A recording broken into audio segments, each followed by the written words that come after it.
नमस्कार, देवभूमि के दंगल में आप सभी का स्वागत है। मैं हूं कपिल मिश्रा और आज देवभूमि के दंगल में हम बात करेंगे सरकार ने मानी, विपक्ष ने ठानी।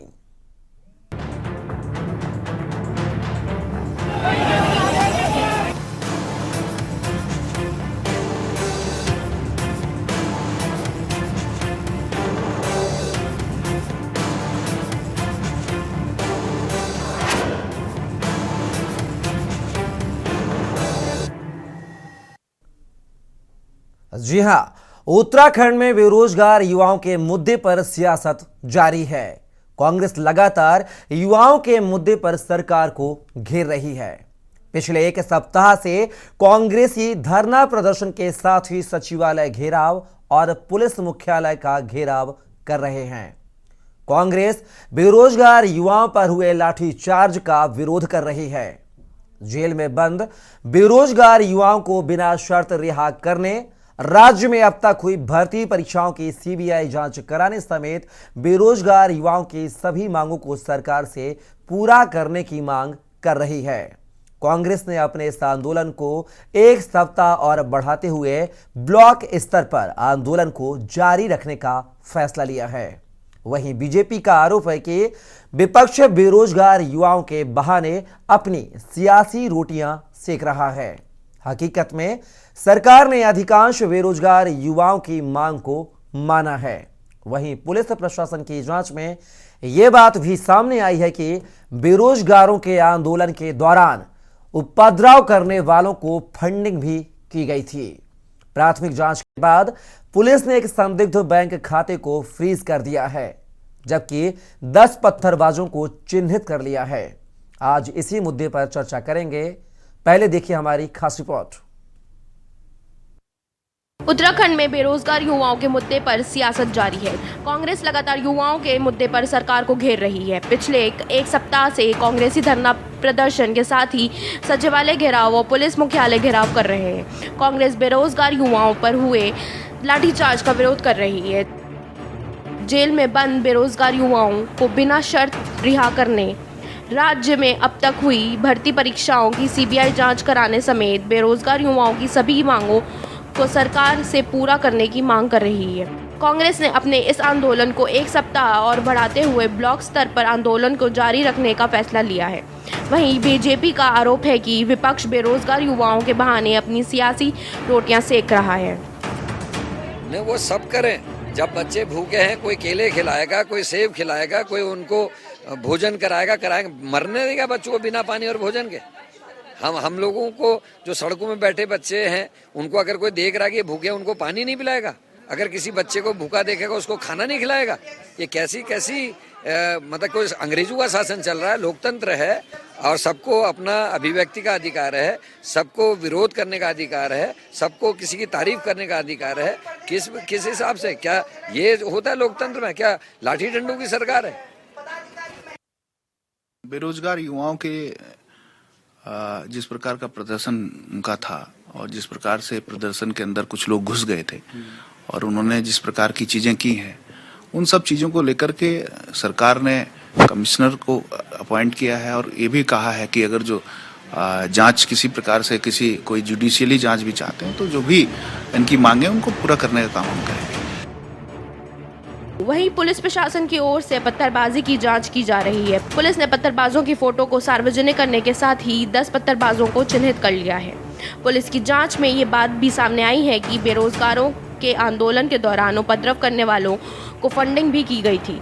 प्राथमिक जांच के बाद पुलिस ने एक संदिग्ध बैंक खातों को फ्रीज कर दिया है। पथराव और उपद्रव के मामले में बेरोजगार संघ के अध्यक्ष बॉबी पंवार समेत 7 की जमानत पर कोर्ट में सुनवाई जारी है। पुलिस ने इनकी जमानत का विरोध किया है और इन पर आईपीसी की धारा 307 शामिल करने की कोर्ट से मांग की है। वहीं अधिवक्ता सुनीता प्रकाश का कहना है कि सरकार बदले की भावना से काम कर युवाओं के भविष्य को बर्बादी की तरफ ले जा रही है, जबकि एसएसपी ने दोषियों पर सख्त कार्रवाई की बात कही है। आप सभी को मैं अवगत कराना चाहूँगा कि दिनांक 9 फरवरी को जो घटना घटी है, उसमें जो पत्थरबाज थे लड़के, उनका हम चिन्हीकरण की कार्रवाई कर रहे हैं। साथ ही साथ अवगत कराना चाहूँगा कि इसमें इस पूरे घटनाक्रम में जो षड्यंत्रकारी हैं, जैसे इस घटना को वित्तीय पोषण करने वाले, सोशल मीडिया में जो भ्रामक तरीके से अफवाह को फैला रहे हैं, तीसरा जो बच्चों को इंस्टिगेट कर रहे हैं गलत काम करने के लिए, इन सभी षड्यंत्रकारियों को हम चीनी गणी कार्रवाई कर रहे हैं। मैं आप सभी से आह्वान करना चाहूँगा कि कृपा करके अगर कोई इस तरह की गतिविधियों में संलिप्त है वो ऐसे गलत काम न करें, और पुलिस विभाग इन सभी प्रकार के लोगों को चिन्हित करके उनके खिलाफ हम विधिक कार्रवाई करने जा रहे हैं। देखिए, मेरे को जहाँ तक लग रहा है कि यहाँ पे जो सरकार जो है बदले की भावना से जो काम कर रही है, मेरे ख्याल से उनको इतना समय नहीं लेना चाहिए, बच्चों का भविष्य का देखना चाहिए। जितने भी छात्र हैं वहाँ पे, आंदोलित छात्र हैं, जो सब भी के सब पढ़ने वाले बच्चे हैं, उनका इतना समय ना गवा करके परीक्षा की तैयारी करने का समय उनका है। सरकार को इस पर जल्दी से जल्दी फैसला लेना चाहिए। जो बॉबी पवार हैं उनकी रिहाई होनी चाहिए। बाकी और भी जो उनके साथ में छात्र उनको समर्थन दे रहे हैं उनकी भी रिहाई होनी चाहिए। साथ ही साथ जो है उनसे धाराएं हटनी चाहिए। 307 बड़ी संगीन धारा है, इसमें 10 साल से लेके उम्र कैद की सजा है और आर्थिक दंड भी है इसमें। बेरोजगार युवाओं का आंदोलन अब सियासत का नया केंद्र बिंदु बन गया है। जो आंदोलन युवाओं की हक की आवाज़ को बुलंद करने के लिए शुरू हुआ था, वो अब बदला लेने तक पहुंच गया है। देखना होगा कि आखिर कब उत्तराखंड में इन बेरोजगार युवाओं के मुद्दे पर सियासत थमेगी। आखिर कब उत्तराखंड में भर्ती परीक्षाओं पर धांधली खत्म होगी। क्या धामी सरकार का सख्त नकल विरोधी कानून नकल माफियों को खत्म करेगा, या आवाज़ उठाने वालों की आवाज़ को ही दबा देगा। ऐसे अनगिनत सवाल हैं जिसके जवाब का सबको इंतजार है। देहरादून से के न्यूज़ इंडिया के लिए अंकित काला की रिपोर्ट। तो आज देवभूमि के दंगल में हम बात करेंगे, सरकार ने मानी, विपक्ष ने ठानी। लगातार बेरोजगार युवाओं को लेकर उत्तराखंड में सियासी पारा चरम पर है। हर कोई पार्टी अपने छात्र हितैषी होने का, प्रदेश हितैषी होने का दावा ठुक रहा है। इसी बीच चर्चा करेंगे। आज हमारे साथ विशेष पैनल जुड़ेगा, जिसमें बता दूं आपको मधु भट्ट बीजेपी प्रवक्ता, साथ ही राजेश चमोली जो कि कांग्रेस प्रवक्ता, साथ ही दर्शन डोभाल आम आदमी पार्टी प्रवक्ता, अनुपम खत्री यूकेडी प्रवक्ता हमारे साथ सभी मेहमान जुड़े हुए हैं। आज सभी मेहमानों का देवभूमि के दंगल में बहुत बहुत स्वागत है। राजेश जी, पहला सवाल मेरा आपसे यह है कि जब पूरे मुद्दे को लेकर सरकार ने नकल विरोधी कानून बनाने के लिए पहल कर दी है, तो इतनी रार क्यों फैल रही है? फिर क्यों धरना प्रदर्शन जारी है आपका? चाहते क्या हैं आप लोग आखिर? कपिल जी, देखिए, आपने जो कहा कि धरना प्रदर्शन क्यों जारी है, हमारा धरना प्रदर्शन इसलिए जारी है कि उत्तराखंड का जो बेरोजगार युवा सिर्फ ये मांग कर रहा था गांधी पार्क में कि जो भर्तियां हो रही हैं वो पारदर्शी तरीके से हो, और जो हम मतलब जो जिन भी भर्ती घोटाले में जो लोग पकड़े जा रहे हैं उन पे कार्रवाई हो। सरकार ने अभी तक कोई कार्रवाई की, चाहे वो हाकम सिंह हो, उसको बेल मिली है। आपके सामने मैं नितिन चौहान का बात करूंगा। नितिन चौहान हरिद्वार का भाजपा का महामंत्री है, वो फंसा। आज संजय धारीवाल बीजेपी का मंडल अध्यक्ष है, अभी तक लापता है, उसको ये गिरफ्तार नहीं कर पाए। हम लगातार युवाओं पे जो आपने अनैतिक तरीके से 307 की धारा लगाई है, जो तमाम युवा साथी हमारे जेल में हैं, जो तमाम युवा साथी शहीद स्तर पर धरना प्रदर्शन कर रहे हैं, हम उनपे जो 50 लोगों पे आपने कल मुकदमा दर्ज किया है, सरकार लगातार उन युवाओं की बात कर रही है। और सिर्फ क्या कह रहे हैं उत्तराखंड के लोग, उत्तराखंड के युवा यही तो चाहते हैं कि जितनी भी नकल भर्तियां हो उस पे किसी पे जांच हो जाए। सरकार क्यों नहीं करा रही है?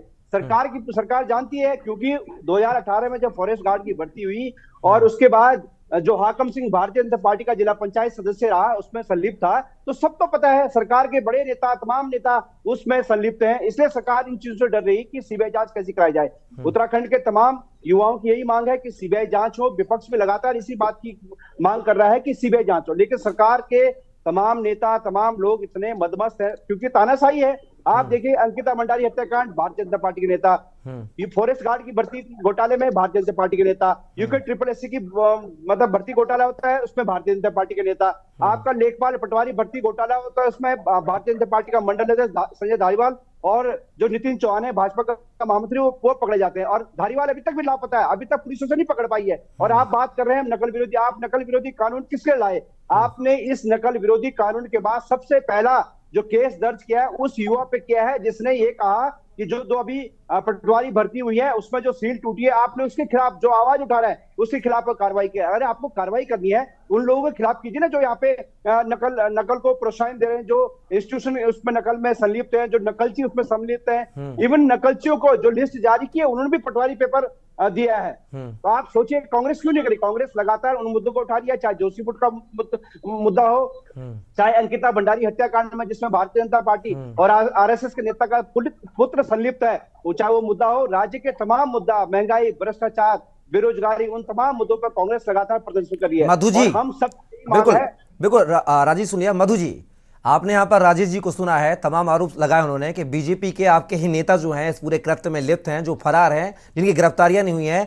आम भोले भाले जो बेरोजगार युवा हैं उनकी गिरफ्तारियां की हैं आपने, और सीबीआई जांच से आखिर कतरा रहे हैं। तो क्यों कतरा रहे हैं? अगर आपकी सरकार पारदर्शी तरीके से काम कर रही है, नकल विरोधी कानून लाई है, अगर आपकी पार्टी का कोई व्यक्ति इसमें दोषी नहीं है, तो फिर डर किस बात का? मधु जी देखिए कपिल जी, आपने देखा होगा, मैं हमारे कांग्रेस के भाई यहाँ पर बैठे हैं, वो तो कांग्रेस का एक चाल चरित्र चेहरा रहा है कि जो आपदा में भी अवसर ढूंढती है। और जिस प्रकार की देखिए इनके पास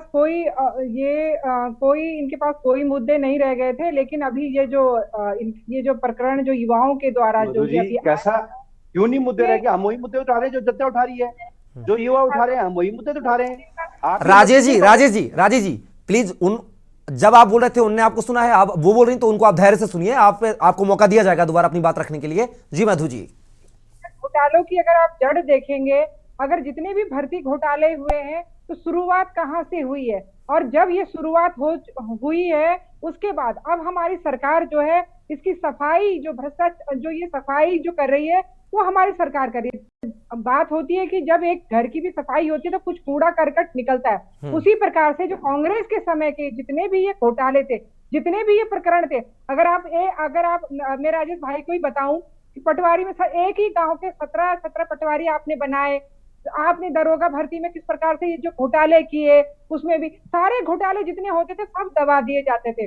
अगर हम कहें विधानसभा घोटाले में भी अगर देखें तो पूर्व विधानसभा अध्यक्ष ने स्वयं ही अपने परिवार के सारे सदस्य लगा दिए। तो इनके समय में तो इतना कोई सीमा ही नहीं रही। लेकिन हमारी सरकार जब से बनी है, माननीय मुख्यमंत्री श्री पुष्कर सिंह धामी जी जो बिल्कुल युवा हैं और युवाओं का दर्द समझते हैं, उन्होंने इस दर्द को समझते हुए अगर किसी भी युवा ने कहीं भी कोई शंका जाहिर की है तो उसकी बिल्कुल जांच की है, निष्पक्षता से जांच की है, और जो भी दोषी पाए गए उनको जेल की सलाखों के पीछे रखा है तो हमारी सरकार ने रखा है। लेकिन कहीं किन्हीं कारणों से वो बच जाते हैं, क्योंकि इतना बड़ा ये घोटाले, जो ये पूरे जो ये माफिया तंत्र है, ये पूरा इतना छाया हुआ था कि उसको जड़ से उखाड़ने के लिए एक सख्त कानून की बहुत आवश्यकता थी। और इस सख्त कानून को लेकर अब हम आए हैं।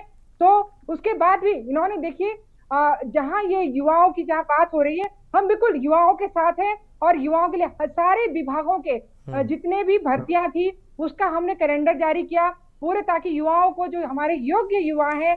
मधु जी आपने कहा कि विधानसभा घोटाले में कांग्रेस पीछे नहीं रही है, तो आप कहां पीछे रही हैं? प्रेमचंद अग्रवाल के कार्यकाल में भी भर्ती घोटाला हुआ है, अभी तक वो मंत्री हैं आपके कार्यकाल में। दूसरी बात, आपने यहाँ पे आवाज उठी है, हमने सीधे बिल्कुल निरस्त करी है वो, और दोबारा से हम भर्तियां हैं, दोबारा से हमने उनके वो भी जारी किए। हम युवाओं के साथ हैं। मधु जी चलिए, नकल विरोधी कानून आप ले आई हैं, अच्छी बात है। युवाओं के, मधु जी सुन लीजिए, मधु जी नकल विरोधी आप कानून लेकर आए, बहुत अच्छी बात है। लेकिन जिस तरह से कांग्रेस प्रवक्ता राजेश जी ने आरोप लगाए हैं कि बीजेपी के आपके जो मंडल अध्यक्ष हैं, बीजेपी नेता हाकम से हैं, यह भी संलिप्त हैं, इनकी गिरफ्तारियां कब करवाएंगे? क्या चेहरे दे देकर रेवड़ी बांटेंगे क्या आप?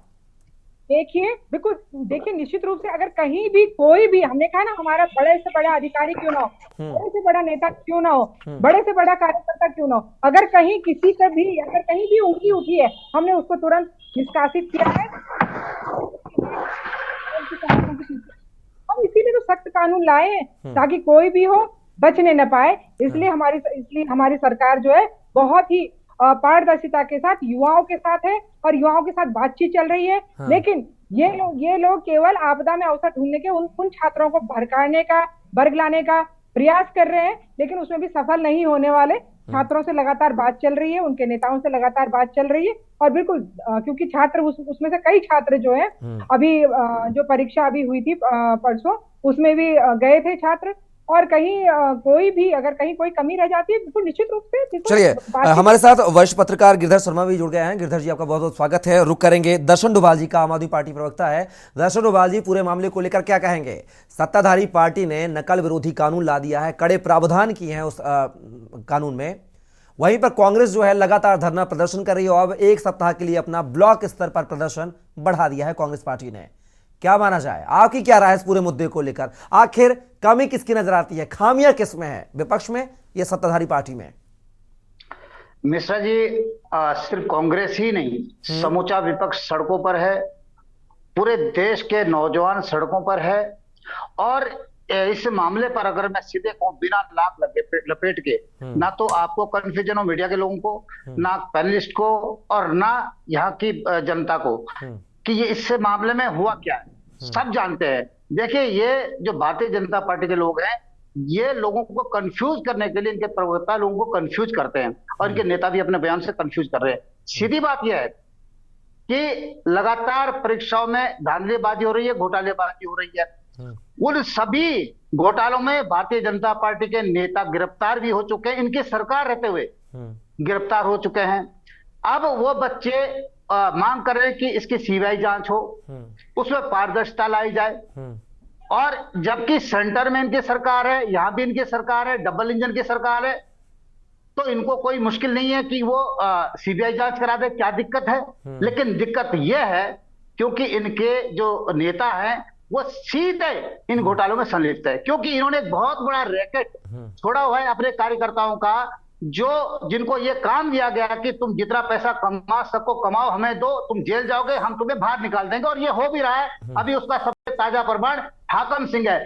एक तरफ वो आदमी जो 3 साल से सड़कों पर, बॉबी पवार सड़कों पर है युवाओं को न्याय दिलाने के लिए, जो 3 साल से मारा फिर रहा है परीक्षाओं की में धांधली की जांच कराने के लिए, उसको तो जेल में डाल रखा है, उसे यात्राएं दी जा रही है, उसकी बेल को लेकर के रोज इनका बयान आ रहे हैं। कंफ्यूज किया जा रहा है कि आज कोई ना कोई बहाना करके ये देश की जनता को और कोर्ट को भी गुमराह कर रहे हैं, बेरोजगार बच्चों को गुमराह कर रहे हैं। कोई ना कोई बहाना करे, हाँ कि नहीं वो तो उसके ऊपर तो धारा नहीं लगनी चाहिए थी, तो लगाई क्यों? पहली बात, क्या 307 उसने कोई मर्डर का प्रयास किया है? उसके हाथ में तो पत्थर भी नहीं था।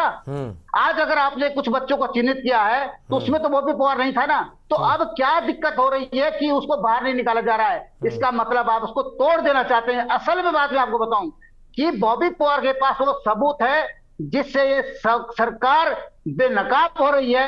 इसका असली खूंखार चेहरा इस सरकार का लोगों के सामने आने वाला है, इसलिए बॉबी पवार को तोड़ने की कोशिश कर रहे हैं। और इसके अलावा मैं इस बात का साक्षी हूं, बहुत बड़ा गवाह हूं। मैं परसों इनका आंदोलन में गया था, वहां पर अंदर जाने की अनुमति नहीं है, किसी को अंदर नहीं छोड़ा जा रहा है गेट से, लेकिन हम लोग बड़े रिक्वेस्ट करके गए, बच्चों के पास बैठे, जो बच्चे वहां 50-60 बच्चे बैठे हुए थे, उनको रात को इनके अधिकारी इनके कहने पर आते हैं, उन्हें ये कह के धमकाते हैं कि अगर तुम अपनी जिद पे अड़े रहोगे, अगर तुम यहाँ बैठे रहे उसके समर्थन में, तो तुम्हारा भविष्य खराब होगा, तुम्हारी नौकरियां नहीं लगेगी, तुम्हारे ऊपर मुकदमे लगा देंगे।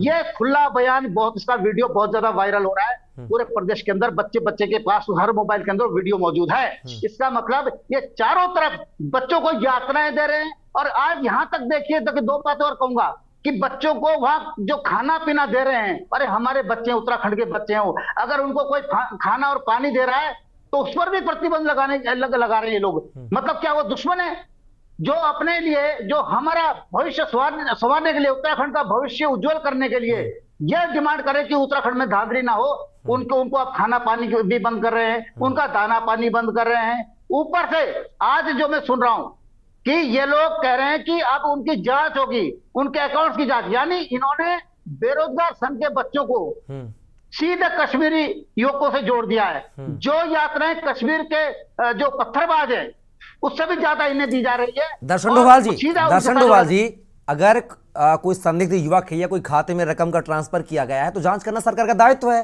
अगर कोई गलती नहीं है, वह आरोपी निष्पक्ष हैं, साफ सुथरे हैं, तो फिर डरने की क्या बात है? उसमें जांच कराए सरकार, और जो जांच आएगी वो आपके सामने भी होगी, उनके पास भी होगी।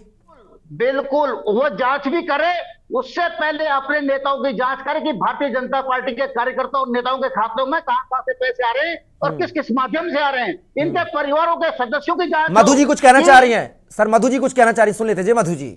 सदस्यों की जांच हो, इनके परिवारों के सदस्यों की भी जांच हो, जितने भाजपा से जुड़े लोग हैं उनके परिवारों के सदस्यों की, इनके रिश्तेदारों की जांच हो कि इनके खातों में बीते 6 सालों से कहां से पैसा आ रहा है, ये भी जांच हो। सामने आ रही है अभी शीघ्र ही उनकी। देखिए, इससे जांच से किसी को भी मुझे लगता है कपिल जी, जांच से इन लोगों को क्या परेशानी है, क्या ऑब्जेक्शन है। अगर मैं अपने प्रवक्ता, जो हमारे प्रवक्ता बैठे हैं, उनसे कहना चाहूंगी, क्या आपको शासन, प्रशासन, पुलिस व्यवस्था पे क्या विश्वास नहीं है? अगर जांच हो रही है, जांच में जो भी वहां पे दोषी पाए जाएंगे उनके खिलाफ कार्रवाई होनी चाहिए।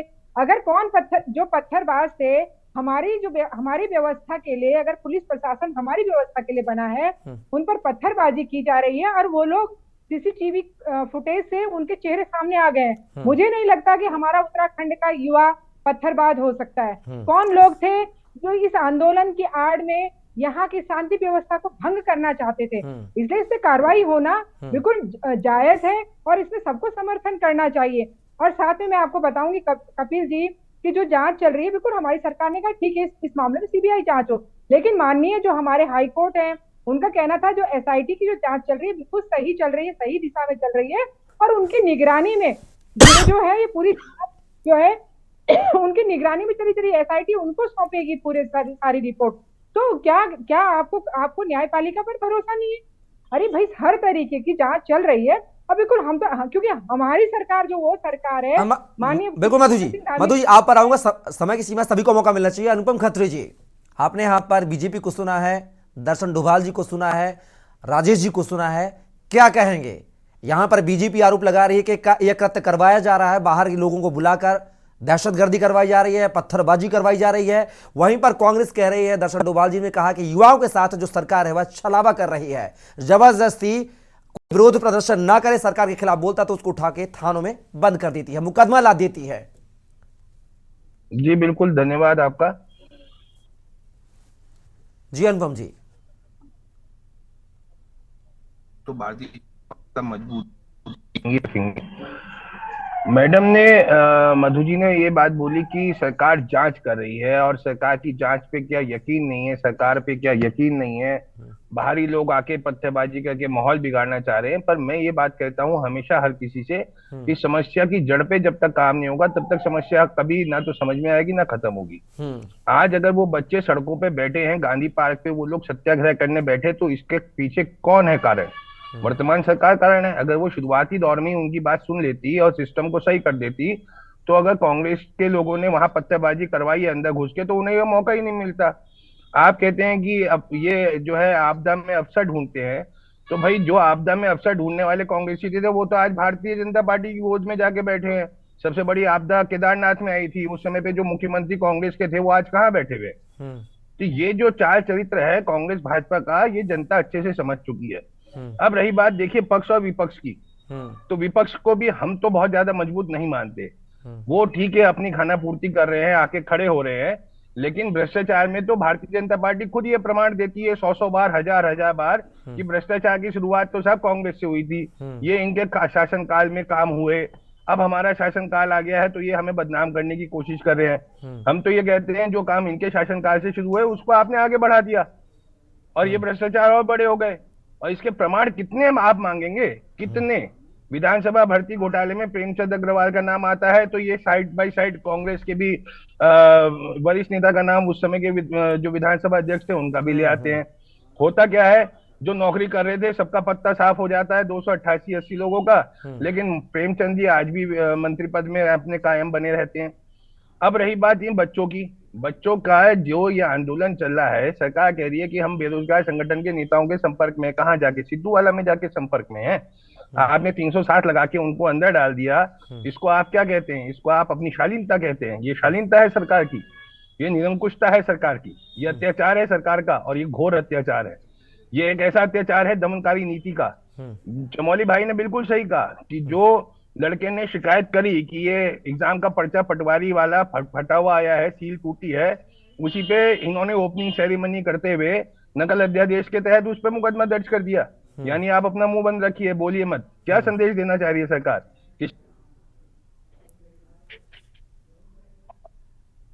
चलिए उन खत्री जी बिल्कुल आप पर आएंगे। हमारे साथ गिरधर शर्मा जी जुड़े हुए हैं, वरिष्ठ पत्रकार, उनकी भी राय ले लेते हैं। शर्मा जी, आपने सुना है यहाँ पर बीजेपी प्रवक्ता को सुना, कांग्रेस प्रवक्ता को सुना है, तमाम प्रवक्ताओं को सुना है, कहीं ना कहीं सरकार पर आक्रामक है। वहीं सरकार कह रही है कि उन्होंने नकल विरोधी कानून लाकर बेरोजगार युवाओं को पारदर्शिता तरीके से परीक्षा कराने के लिए प्रतिबद्ध है और अब इस पर लगाम लगेगी। लेकिन विपक्ष जो है लगातार कानून बनने के सिफारिश के बाद भी लगातार प्रदर्शन कर रहा है, धरना प्रदर्शन कर रहा है। आखिर क्या कहा जाए? बेरोजगार युवाओं पर क्या वास्तविकता में कोई बेरोजगार युवाओं का हितैषी है या सिर्फ राजनीतिक रोटियां सेकी जा रही हैं? देखिए, विपक्ष का काम तो करना अपना, जो भी अगर गलत होता है या कोई उनकी निगाह में गलत होता है तो उसको उठाना विपक्ष का काम है। इसमें तो दो राय नहीं है कि विपक्ष अपना काम करना चाहिए, नहीं तो फिर राजनीति करने का फायदा क्या है जी। लेकिन क्या जो विपक्ष की पार्टी है, प्रमुख पार्टी इस टाइम कांग्रेस है, जितने भी जो जांच हो रही है या जितने भी जांच कमेटी के लिए नया कानून बनाया है, जो ये नकल के लिए नया कानून बनाया है, ये क्या सिर्फ बीजेपी के शासनकाल के लिए बनाया है? नहीं, ये शुरू से, जब से उत्तराखंड राज्य बना है तब से ही कुछ ना कुछ घोटाले हो रहे हैं इस मामले में, खासतौर से छात्रों के मामलों में जिसमें नकल है या नौकरियां हैं, इन दोनों मामलों में घोटाले होते रहे हैं। खाली बीजेपी के शासन में नहीं, कांग्रेस के भी होते रहे हैं। और जो जांच हो रही है वो सबकी हो रही है, कॉमन हो रही है। ऐसा नहीं है कि बीजेपी सिर्फ कांग्रेस ही करवा रही है, बीजेपी अपनी भी जांच करवा रही है, जो अपने घोटालों की भी जांच करवा रही है। और अपने वाले जो नौकरियां हुई हैं, जैसे कि अभी इन्होंने विधानसभा की बात की, विधानसभा में नौकरियां हुई हैं, तो सिर्फ बीजेपी ने कांग्रेस ही करवाई है ऐसा नहीं है। निष्पक्ष होकर उन्होंने उनके शासनकाल में भी जो नौकरियां लगी हैं उसकी भी जांच हुई है और उस पर निर्णय भी हुआ है और उनकी नौकरियां खत्म हुई हैं, चाहे कोर्ट के माध्यम से अभी मामला चल रहा है सुप्रीम कोर्ट में और उसने भी संज्ञान लेने से मना कर दिया है। तो ये तो एक पहलू हुआ। लेकिन मैं सरकार के उन सलाहकारों से जरूर कहना चाहूंगा कि ये जो छात्र होते हैं ये काहे के लिए पढ़ रहे हैं? ये नौकरी के लिए पढ़ रहे हैं, एग्जाम के लिए पढ़ रहे हैं, परीक्षा के लिए पढ़ रहे हैं। ये कोई ऐसे नहीं अपने भविष्य के लिए पढ़ रहे हैं, देश के भविष्य के लिए पढ़ रहे हैं, अपने परिवार के भविष्य के लिए पढ़ रहे हैं, नौकरी मांग रहे हैं। अगर इसमें सरकार को संवेदनशील होना चाहिए। बिल्कुल उनके जो सलाहकार हैं, अगर वो लाठीचार्ज होता है वहां पर, किसी भी तरह का अगर कठोर कार्रवाई होती है, तो ये सोचना चाहिए कि वो देश के खिलाफ लड़ रहे हैं। तब जैसे जम्मू कश्मीर में होता है कि वो देश के खिलाफ लड़ रहे हैं, पत्थरबाजी होती है, एक वो पत्थरबाजी के खिलाफ कार्रवाई करना और एक अपनी मांग जो जेन्युइन मांग है उसको मानने के लिए अगर कोई छात्र, तो जब उद्वेलित होता है तो फिर वो देखता नहीं कि कौन क्या है। छात्र तो छात्र है, उसके अंदर इतना जोश आ जाता है, इतना, इसी को तो पहचानना है, इसी को तो संवेदनशीलता कहते हैं सरकार की, कि सरकार उसको कितना संवेदनशीलता से लेती है। अगर चाहती सरकार तो पानी की, ठंडी ठंडी पानी की बौछारें भी काफी कंट्रोल कर लेती जी। अगर चाहती तो और गैस कर लेती, गैस छोड़ देती जो पुलिस करती है। लेकिन सख्ती से आंसू गैस, लाठी चार्ज छोड़ना या करना, वो मेरे ख्याल जिसने भी सलाह दी है पुलिस को या पुलिस ने, वो उचित नहीं था। और उसको पानी के जो मैंने बताया बौछार से, तेज धार से भी उन्हें भगाया जा सकता था या और भी कई धीरे बसों में भर के ले जाया जा सकता था। लेकिन जिसने भी ये सलाह दी, मुझे मुख्यमंत्री की नीयत पे शक नहीं है, क्योंकि मुख्यमंत्री खुद छात्र नेता रहे लखनऊ में और वो छात्र की राजनीति कर चुके हैं। उनको दर्द पता है छात्रों का क्या होता है। और छात्र जब उद्वेलित होता है तो वो जुनूनी हो जाता है, वो वैसा नहीं रहता जैसे कि आम लोग, जैसे बीजेपी कोई आंदोलन करे, कांग्रेस कोई आंदोलन करे, उसमें समझदार नेता होते हैं। लेकिन जब छात्र आंदोलन करता है तो जुनूनी हो जाता है। वो जुनूनी की संवेदनशीलता को समझना सरकार को बहुत जरूरी है। बिल्कुल शर्मा जी, कहीं ना कहीं यहाँ पर पूरे मामले को बिना समझे, सोच समझे, जैसा कि आपने कहा कि सरकार के सलाहकार पर सवाल के निशान खड़े होते हैं कि आखिर किन्होंने सरकार को ऐसा काम करने के लिए निर्देशित किया, उकसाया। फिलहाल यहाँ रुकेंगे छोटे से ब्रेक के लिए। ब्रेक के बाद भी देवभूमि के दंगल में जो है यह सिलसिला हमारा जारी रहेगा। बने रहिए के न्यूज के साथ। ब्रेक के बाद पुनः देवभूमि के दंगल में आपका स्वागत है और लगातार देवभूमि के दंगल में हम बात कर रहे हैं, सरकार ने मानी, विपक्ष ने ठानी। लगातार हमारे साथ एक विशेष पैनल जुड़ा हुआ है। राजेश चमोली जी, आपसे जानना चाहूंगा कि सत्ताधारी पार्टी जो है कहीं ना कहीं आरोप लगा रही है कि इस पूरे आंदोलन को बेरोजगार युवा ही नहीं चला रहे थे, बल्कि इसके पीछे शरारती तत्व थे जो इस आंदोलन को हवा देने का काम कर रहे थे। कहीं ऐसा तो नहीं कि वो शरारती तत्व जो है आपके पार्टी से ताल्लुक रखते हों, इसलिए विरोध प्रदर्शन पर लगातार कांग्रेस उतरी हुई है। क्योंकि बीजेपी कहीं ना कहीं बार बार आप लोगों पर आरोप लगा रही है कि पीछे से विपक्ष जो है इन बेरोजगार युवाओं के बहाने सियासत की रोटियां सेकना चाहती है। क्या कहेंगे, आरोप कितने निराधार हैं या सकारात्मक हैं? राजेश चमोली। भाजपा का एक चरित्र बन चुका है कि अगर भाजपा के खिलाफ कोई भी अगर व्यक्ति बोलता है तो भाजपा उस मुद्दों को, उन लोगों को अन्य चीजों पर डाइवर्ट कर देती है कि इसको विपक्ष कर रहा है। आप देखिए इस राज्य में जब जोशीमठ की इतनी बड़ी घटना हुई पिछले 1.5-2 महीने से, बीजेपी के प्रदेश के अध्यक्ष क्या बयान देते हैं कि उसमें माओइस्ट लोग उसको समर्थन कर रहे हैं, उस जोशीमठ के मुद्दे को। आप आंकलन कीजिए कौन है उस इस राज्य के जो जोशीमठ के हमारे लोग, पहाड़ के लोग, जिन लोगों ने बड़ी मेहनत से वहां पे अपने व्यवसाय स्थापित किए, मकान बनाए, उन लोगों के लिए आप कह रहे हैं कि माओइस्ट इसको फंडिंग कर रहे हैं। कितना गंभीर आरोप बीजेपी के प्रदेश अध्यक्ष ने लगाया, क्योंकि लगातार देश चाइना है बगल में और आप इस प्रकार की बातें कह रहे हैं कि इस आंदोलन को वो लोग चला रहे हैं। ऐसे उत्तराखंड में हमारे युवा साथी पर लाठीचार्ज होती है और कहते हैं कि विपक्ष के लोग या अन्य पार्टी के लोग इसमें उपद्रव कर। अरे सरकार काय के लिए बनी हुई है? सरकार का काम क्या है? सरकार की इंटेलिजेंस, ये तो मान लीजिए सरकार का इंटेलिजेंस फेलियर है, आपकी जो गवर्नमेंट जो शासन प्रशासन है निश्चित रूप से फेलियर है, लेकिन मजबूरी है क्योंकि ये जानते हैं कि बीजेपी के नेताओं के द्वारा सारे प्रकरण हो रहे हैं। अंकिता भंडारी हत्याकांड इतना बड़ा कांड इस राज्य में हुआ जिसमें भारतीय जनता पार्टी आरएसएस के नेता का पुत्र संलिप्त था। किसी भारतीय जनता पार्टी के नेता को आपने उस बेटी के लिए न्याय मांगते हुए देखा? किसी को सड़कों पर आंदोलन करते हुए देखा कि उस बेटी को न्याय मिले? जोशीमठ में इतना बड़ा आंदोलन है, सरकार जा रही है हेलीकॉप्टर से वहां पे टूरिज्म करके घूम के वापस आ जा रही। क्या आपने आंदोलन करने वाले लोगों के साथ बैठ के उनसे साथ वार्ता करने का प्रयास किया कि वहां पे इतना बड़ा जो लोगों की जीवन भर की कमाई है वो आज खत्म होने जा रही है? इस राज्य के युवा पिछले 6-7 महीने से लगातार सड़कों पे आंदोलनरत थे, अब से नहीं, लगातार युवा मांग कर रहे हैं कि यूके SSS की आप सीबीआई जांच करा दीजिए। आपने उनकी बिल्कुल नहीं सुनी। आपने अंततः उन लोगों ने क्या किया, वो लोग एक जगह पे इकट्ठे हुए, उन लोगों ने अपनी आवाज उठाई और उसमें सरकार शासन प्रशासन की मैं कहूंगा मिली भगत है। आप ये किसकी मिली भगत है? आप चाहते थे कि उन लोगों की बात ना सुनकर उनपे लाठीचार्ज करवाकर उनपे ही आपने मुकदमा कर दिया 307 को। क्या वो आतंकवादी है? क्या वो इस राज्य के निवासी नहीं है जिसका आपने ये लेकिन राजेश चमोली जी मुकदमा किया? और आप बात कर रहे हैं घोटालों की, मैं मधु जी को बताना चाहता हूँ यूपी SSS का घोटाला किसकी सरकार में हुआ? धामी जी स्वयं मुख्यमंत्री थे। फॉरेस्ट गार्ड भर्ती घोटाला किसके समय में हुआ? आप बता दिए। पट भर्ती घोटाला किसके टाइम में हुआ? लेखपाल भर्ती घोटाला किसके टाइम में हुआ? वीडियो पीपीटी भर्ती घोटाला किसके टाइम में हुआ? राजेश जी 2014 के पहले भी तो घोटाले हुए हैं। राजेश जी 2014 के पहले भी तो घोटाले हुए हैं, वो भी गिनवा दीजिए आप। हम यही तो करें कपिल जी, हम यही तो कर रहे हैं। प्रचंड बहुमत की सरकार है, केंद्र में आपकी सरकार है, राज्य में आपकी सरकार है। अगर आपको लगता है कांग्रेस से कोई नेता अगर भर्ती घोटाले में संलिप्त है तो जेल डालिए ना। हम नहीं चाहते कि इस प्रकार की आप झूठी बातें चलने पके, लेकिन सहकारिता मंत्री पे भारतीय जनता पार्टी के स्वयं के नेता जो कैबिनेट मंत्री यतीश्वर नंद जी रहे हैं, सुरेश राठौर ने आरोप लगाया कि 15-15 लाख रुपए में सहकारिता विभाग में नौकरियां बेची जा रही हैं। क्या कार्रवाई की आपने? आपके मुख्यमंत्री मतलब स्वयं मुख्यमंत्री का ओएसडी जो वहां से चिट्ठी खनन की ट्रकों को छुड़वाने की चिट्ठी भेज रहा है, क्या कार्रवाई कर रहे हैं आप? आपके मुख्यमंत्री राजेश जी, लेकिन अब पूरे बेरोजगार युवाओं के मामले में सरकार आप पर आरोप लगा रही है, जो बीजेपी पार्टी आप पर आरोप लगा रही है कि आप विपक्ष को भड़का रहे हैं, आप भड़का रहे हैं विपक्ष को, ये सब आप करा रहे हैं। ऐसा बीजेपी की मजबूरी है। बीजेपी क्या करे? आम जनता सड़कों पे है, 10,000 15,000 युवा सड़कों पे था। क्या विपक्ष से भड़काया? मधु जी आपकी आवाज नहीं आ रही है। मधु जी अनम्यूट कीजिए। मधु जी आपकी आवाज नहीं आ रही है। इतना युवा सड़कों पे कासा है, सरकार की इंटेलिजेंस प्योर थी, लेकिन मजबूरी भारतीय जनता पार्टी की होगी उसको हर मुद्दे को डाइवर्ट करके कांग्रेस में लाना है। अरे आपके मंत्री पे भ्रष्टाचार के आरोप है, आपका प्रेमचंद अग्रवाल पे भ्रष्टाचार के आरोप है, सहकारिता मंत्री भ्रष्टाचार के आरोप में लिप्त है, कृषि मंत्री उद्यान विभाग में भ्रष्टाचार के आरोप कृषि मंत्री पर लगे हुए हैं, सीएम के यहाँ से खनन की चिट्ठियां हो रही है कि खनन की ट्रकों को छुड़वाने का काम चल रहा है, और आप कह रहे हैं हमारे सारे 6 कैबिनेट मंत्री पर आपके आरोप। रेखा आर्य जी पे जो बाल विकास की मंत्री रही है उन पे रघुनाथ सिंह नेगी जी ने आरटीआई निकालकर। मधु जी सुन लेते, फिर मैं आपसे जवाब ले लूंगा। पहले सुन लीजिए, जवाब ले लूंगा आपसे, जब आपको मौका देंगे। देखिए जिस प्रकार से इनके नेता गए, कपिल जी बताना चाहूंगी, इनके नेता वहाँ छात्रों के बीच में गए और वहाँ के जो छात्र हम हम क्या छात्रों के बीच में नहीं जाएंगे? आपके लोग तो डर के मारे नहीं जा रहे हैं, आपके लोग तो डर के नहीं जा रहे हैं छात्रों के बीच में। हमारे नेता नहीं जाएंगे? आप छात्रों की युवाओं को दबाने का प्रयास कर रहे हैं, आपके नेता डराने का काम कर रहे हैं, आपके मुख्यमंत्री नकल विरोधी कानून लाके उन युवाओं को मतलब डराने का काम कर रहे हैं, जिन्होंने कहा कि लेखपाल पटवारी में भर्ती घोटाला, आप उनको डराने का काम कर रहे हैं।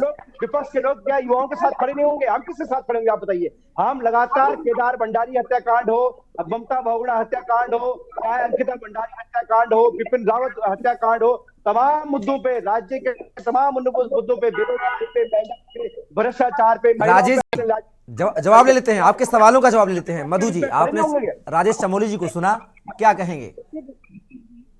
इनके समय में जितने भी घोटाले हुए, कहीं कोई मैम आप नाम बता दीजिए ना, आप ये मत बोलिए घोटाले हुए, कौन सा घोटाला हुआ हमारे समय में? आप बता दीजिए, नाम बता दीजिए। आप यूके ट्रिपल एससीसी का हाकम सिंह आपका नेता, लेखपाल पटवारी भर्ती घोटाला का नेता आपका मंडल अध्यक्ष भारतीय जनता पार्टी का, जो आज तक आपने पकड़ नहीं पाए। पुलिस उसमें आए दिन कभी 10,000 का, कभी 25,000 का मतलब इनाम का आरोप लगा रही, मतलब किसको पकड़ के लाए?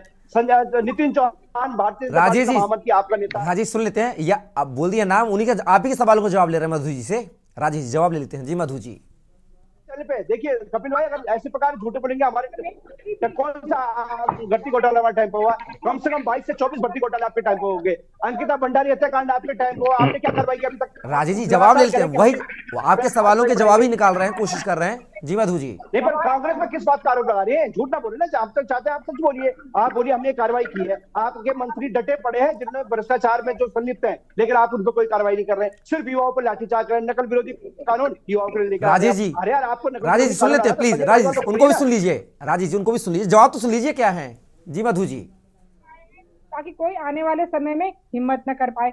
हम लोग बिल्कुल युवाओं के साथ हैं और छात्रों के साथ किसी भी प्रकार से कोई भी अहित ना हो, इसके लिए हमारी सरकार पूरा काम कर रही है और आने वाले समय में इसका असर दिखेगा। लेकिन जहां तक ये राजनीति करने की बात हो रही है, उनको भड़काने के लिए कुछ हमारे जो युवा हैं उनके साथ बात हुई है।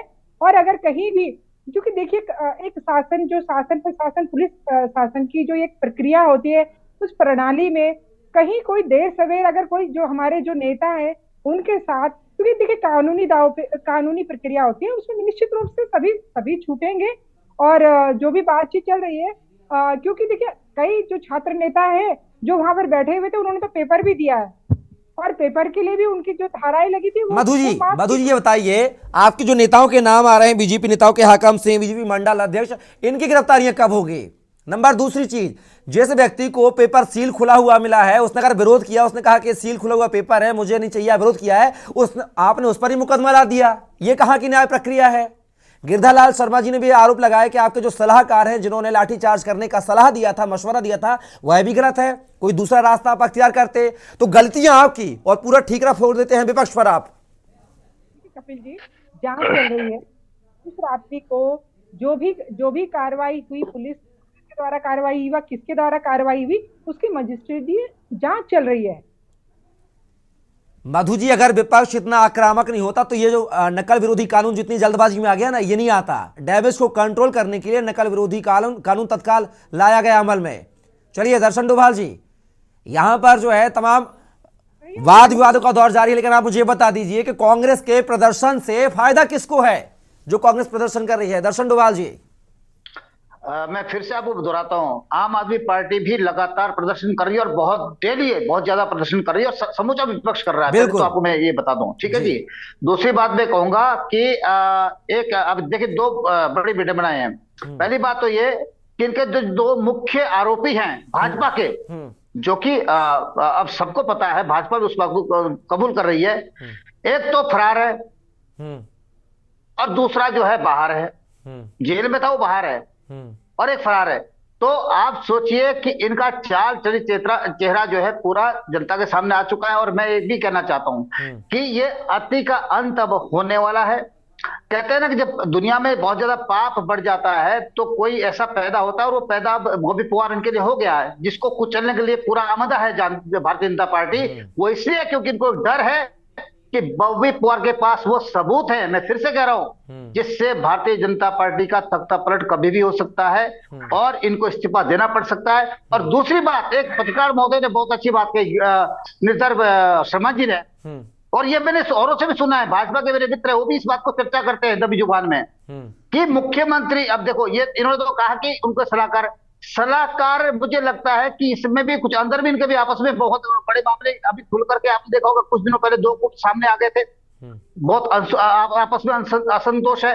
तो मुझे लगता है कि इनके सलाहकार को भी जो विरोधी गुट है उन्होंने हाईजैक कर लिया है और उनकी कुर्सी तोड़ने के लिए पूरा इंतजाम कर दिया। सलाहकार को उन्होंने जो है दूसरे गुट ने अपने कब्जे में ले लिया है और वो ऐसी सलाह दे रहे हैं जिससे उनकी कुर्सी कभी भी खतरे में पड़ने वाली है।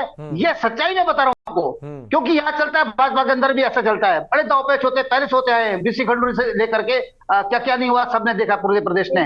तो इनका बेड़ा गर्क करने में, अपने ही लोगों का, अपने मुख्यमंत्री का बेड़ा गर्क करने में कोई सलाहकार उनके दुश्मन के रूप में वहां अंदर बैठा हुआ है, जो इस तरह की सलाह दे रहा है कि आप इन बच्चों के ऊपर जो है 307 जैसी धाराएं लगाओ, उनके ऊपर लाठी चार्ज कर दो, उनको खन खोपर फोड़ दो, उनका खून बहा दो। जिन बच्चों ने अपने हक की लड़ाई 3 साल से मांग रहे, बड़े शांतिपूर्ण तरीके से मांग रहे हैं कि हमारा हक एक ही है कि ये भ्रष्टाचार बंद हो, इसकी सीबीआई जांच हो। और सीबीआई जांच में क्या आपत्ति है भारतीय जनता पार्टी को? मुझे एक बात समझा दीजिए, मधु भट्टी इसका जवाब नहीं दे पाएंगे, क्या दिक्कत क्या है बताइए ना। अरे 50 मामले हाईकोर्ट में आपके लंबित है, क्या कोई रिजल्ट निकला है? हर मामला हाईकोर्ट देखेगा, कौन सा निकला है बताइए ना। कौन सा मामला आज तक कोई अंजाम तक पहुंचा है? कुंभ घोटाले से लेकर के आज पटवारी घोटाले तक, कुंभ घोटाले से लेकर पटवारी घोटाले तक 50-60 मामले मैं गिना दूंगा, क्या एक भी मामला कोई अंजाम में पहुंचा? सब आपने दबा दिए और जो ज्यादा भ्रष्टाचारी थे उनको आपने गोद में बिठा दिया। चलिए देखिए मिश्रा जी, मैं अपनी बात पूरी करना चाहता हूं। देखिए ऐसा है कि युवाओं की जो जांच है वो युवाओं को मधु जी मौका दिया जाएगा। दर्शन डोभाल जी कम शब्दों में कम समय में बात को कंप्लीट कीजिए। युवाओं का जो आंदोलन है, बेरोजगार संघ के जो छात्र है उनका आंदोलन के गले की हड्डी बना हुआ है। हाँ। सरकार के लिए खतरे की घंटी बना हुआ है। हाँ। अब ये सीधे आमने सामने की लड़ाई में आ गए कि अब हम एक्सपोज तो हो गए, पूरी तरह एक्सपोज हो गए हैं, अब बचने को चाह रहे हैं। अभी इसका एक ही तरीका है कि इनको कुचल दो, लेकिन मैं आपको बता रहा हूँ ये छात्रों के आंदोलन को कुचल नहीं पाएंगे और ये आंदोलन दबा नहीं पाएंगे। ये सरकार जाएगी, इस बात को आप यहाँ पर मैं आपको दोबारा इसी चैनल पर कहूंगा जब ये इनको इस्तीफा देना पड़ जाएगा। अनुपम जी दर्शन डोभाल जी और गेस्टों को भी सुन लेते हैं। दर्शन डोभाल जी और गेस्टों को सुन लेते हैं। अनुपम जी, यहाँ पर दर्शन डोभाल जी ने कहा कि अंतर कलह जो बीजेपी की है वह उनको ले डूबेगी और सत्ता से बाहर कर देगी आगामी चुनाव में, क्या कहेंगे? ये सब जो है मान्यताएं अपनी अपनी है, सरकार अपने दांवपेच खेलेगी। जो वर्तमान स्थिति है, मैं थोड़ा सा ध्यान सबका आकर्षित करना चाह रहा हूँ घटनाक्रम पे। जी देखिए घटनाक्रम हम बहुत संक्षेप में लेते हैं क्योंकि अब समय बचा नहीं। गांधी पार्क में सत्याग्रह हो रहा था, सत्याग्रह होते होते लाठीचार्ज शुरू हुआ, पत्थरबाजी शुरू हुई। एसएसपी कप्तान साहब का बयान आया कि इसमें कुछ भारी उपद्रवी घुस गए हैं जिन्हें हम चिन्हित कर रहे हैं। लेकिन 11 चुनिंदा लोगों को उठाया गया, लड़कों को, और उन पे 9 गंभीर धाराओं में मुकदमा लिख दिया गया, जिसमें से 307 सबसे गंभीर धारा लगाई गई, जिसकी आज कोर्ट ने खारिज कर दी है। 307 कोर्ट ने, क्योंकि भारतीय जनता पार्टी कोर्ट को बहुत मानती है, तो कोर्ट ने 307 हटा दी। 307 का मतलब होता है या तो हाथ में कोई धारदार वेपन लेके किसी को मारा गया हो या गोली चलाई गई हो, मरते मरते आदमी बचा हो, तब होती 307। और कोर्ट ने उसको स्टैंड नहीं माना है कहीं। अब 324 पे वापस बात हो रही है। इसका मतलब साफ है कि धारा जानबूझ के लगाई गई। उसके बाद कोर्ट में खड़े होके डीजी, एसपी सिटी, एसडीएम आदि इत्यादि प्रशासनिक लोग ये कहते हैं कि भाई हम सीडी नहीं लाए, केस डायरी नहीं है, 5 दिन का समय दीजिए। क्यों भाई? जब मामला इतना हॉट है और आप बहुत ज्यादा समर्पित हैं पूरे प्रदेश के लिए, युवाओं के लिए आदर्श पार्टी बने हुए हैं, राम राज्य की बात करते हैं आप कि हम राम के जैसा राज्य लाएंगे। राम के रॉ और मौ की भी परिभाषा नहीं है इस सत्ता के अंदर, लेकिन लाएंगे। वो राम राज्य लाने में आप युवाओं को 307 लगा के अंदर डालते हैं जो कोर्ट में स्टैंड नहीं होती। फिर आप बहाना बनाते हैं कि 5 दिन का हमें समय चाहिए। लगातार समय क्यों मांग रहे हैं? लगातार अभियोजन पक्ष समय क्यों मांग रहा है? क्योंकि वो इन लीडर्स को अंदर ही रखना चाहता है और धीरे धीरे शहन जब ये लीडर विहीन हो जाएंगे बच्चे, तो ये आंदोलन अपने आप खत्म हो जाएगा। इनको ये था कि इनकी मदद करने कोई नहीं आएगा। वहां पे जब लोग मदद करने पहुंचने लग गए, बिस्तर देने, खाना देने, पानी देने, चाय देने, तो भी इनको परेशानी हो रही है। तब ये कहते हैं विपक्ष रोटियां सेक रहा अपनी। भाई रोटी किस बात की? सबसे पहले वो हमारे घरों के बच्चे हैं, हमारे ही प्रदेश के बच्चे हैं। अगर वो भूखे वहां बैठे रहेंगे तो जवाबदारी हमारी है। आपने तो बैठा दिया उन्हें भूखा, पर हम उन्हें भूखे नहीं रहने देंगे। दूसरी बात, इस पूरे घटनाक्रम में सीबीआई की मांग इस वजह से हो रही है क्योंकि जो एसआईटी और एसटीएफ ने किया है, आपने दो एजेंसी लगा दी एक ही जांच के लिए, एसटीएफ भी और एसआईटी भी। और अब आप कह रहे हैं कि कोर्ट ने कहा है कि जांच सही चल रही है। कोर्ट ने ये नहीं कहा। कोर्ट ने आपके अभियोजन पक्ष पे जो आपने रखा कि हमने बहुत सारी गिरफ्तारियां कर दी, ये कर दी, जांच हमारी सही जा रही, तो उन्होंने कहा जब सरकार को लगता है जांच सही दिशा में जा रही तो सीबीआई की आवश्यकता फिलहाल मालूम नहीं पड़ती। तो ये जब अब जनता मांग रही है और जनता को आप जनार्दन कहते हैं, जनता को आप अपना भगवान कहते हैं, तो उस भगवान की बात आप क्यों नहीं सुन रहे? आप यहाँ पे कोर्ट का बहाना बीच में क्यों ले आ रहे हैं कि कोर्ट ने कह दिया? भाई कोर्ट तो दसियों चीजें कहता है, उसके बाद भी आप उसके अंदर अपने शासनादेश लाके फेर बदल कर देते हैं। तब आप ऐसा क्यों करते हैं? तब भी आप कोर्ट की बात मान के रखिए। समय की सीमा है। मेरा एक सवाल है, सुनिए, मेरा एक सवाल है एंकर महोदय जी। और इस समय सरकार को रिप्रेजेंट कर रही है मधु भट्ट जी, तो मधु भट्ट जी के साथ मेरा एक सवाल है जी। मैं सिर्फ ये जानना चाहता हूँ, उत्तराखंड क्रांति दल सिर्फ ये जानना चाहता है कि सरकार इस मामले को गंभीरता से लेते हुए जो वर्तमान की 3 मांगे हैं कि लड़कों को रिहा करके सरकार के द्वारा, कोर्ट से तो जमानत लेके वो आ ही जाएंगे, ये ज्यादा दिन रोक नहीं पाएंगे, उसके बाद उनके ऊपर लगे सारे चार्जेस को हटाना और सीबीआई को लाना, क्या भारतीय जनता पार्टी ये तीनों मांगे मानने के लिए तैयार है या नहीं? जवाब ले लेते हैं। मधु भट्ट जी बैठी हुई हैं। मधु जी, यहाँ पर 3 मांगे रखी गई हैं, क्या कहना 3 मांगों को लेकर? क्या जो मांगे विपक्ष कर रहा है उन मांगों पर खरा उतरेगी सरकार? सीबीआई जांच करा रही है या नहीं करा रही सरकार? बस इतना शॉर्टकट में जवाब चाहिए। कम शब्दों में जवाब दीजिएगा मधु जी। अनम्यूट कीजिए मधु जी, आपकी आवाज नहीं आ रही है।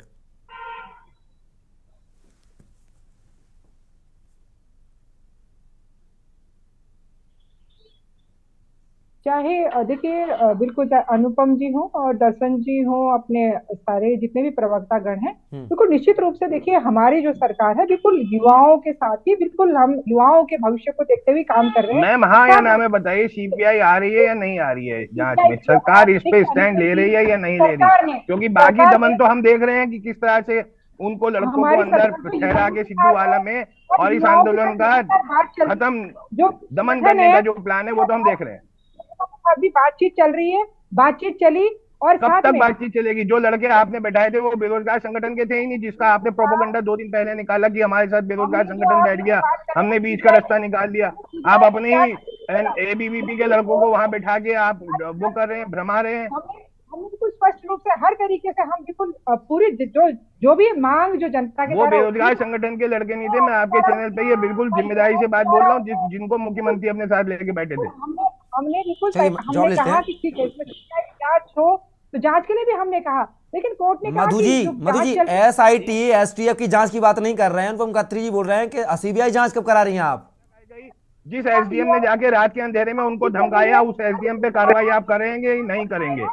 जिन पुलिस वालों ने डंडे बजाए, जिन पुलिस वालों ने पत्थरबाजी करी, उनके भी चेहरे सार्वजनिक होंगे या नहीं होंगे?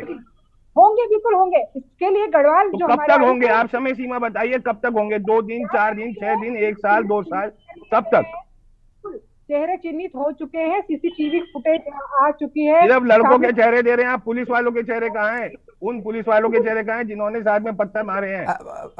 अनुपम जी थोड़ा समय सीमा है, उनको बोलने दीजिए थोड़ा सा।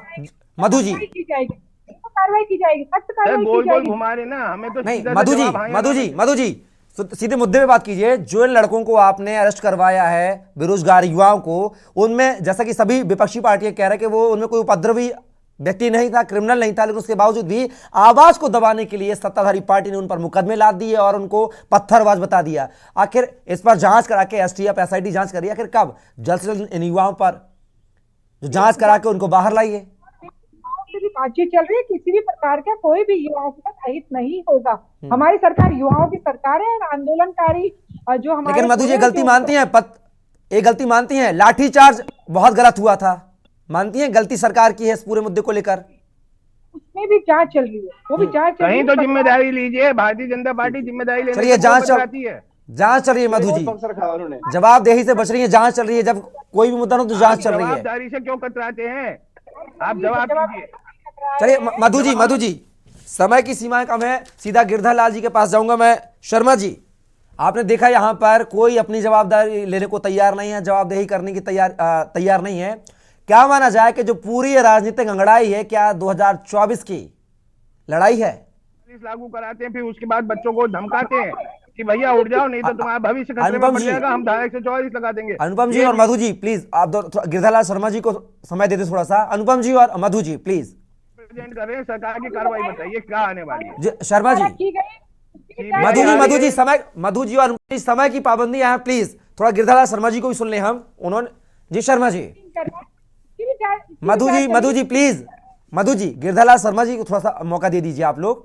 शर्मा जी क्या कहेंगे, ये जो दोनों की लड़ाई है क्या 2024 की लड़ाई है? सर अनम्यूट कीजिए सर, आपकी आवाज नहीं आ रही, अनम्यूट कीजिए सर।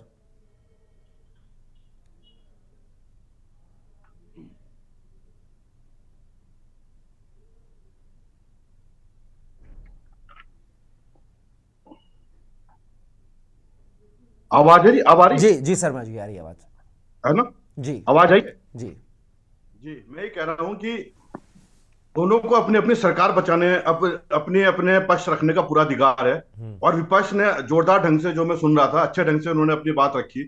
और मधु जी भी अपनी सरकार एकदम से ये कह दें कि जैसे विपक्ष मांग कर रहा है सीबीआई की मांग कब तक करेंगी, ये मधु जी प्रवक्ता जरूर हैं लेकिन इनके हाथ में नहीं है, वो निर्णय कैबिनेट की बैठक लेगी या सरकार लेगी। सर माफी चाहूंगा आप सभी लोगों को, गिरधरलाल शर्मा जी माफी चाहूंगा, समय सीमा थोड़ी कम है। फिलहाल आप हमारे साथ सभी मेहमान जुड़े उसके लिए बहुत बहुत शुक्रिया। तो देवों के दंगल में हमने बात की है कि आज उत्तराखंड के बेरोजगार युवाओं पर लाठीचार्ज और कांग्रेस के प्रदर्शन को लेकर पूरा जो सियासी घमासान जारी है। और इसी बीच बड़ी खबर आ रही है, आपको बता दें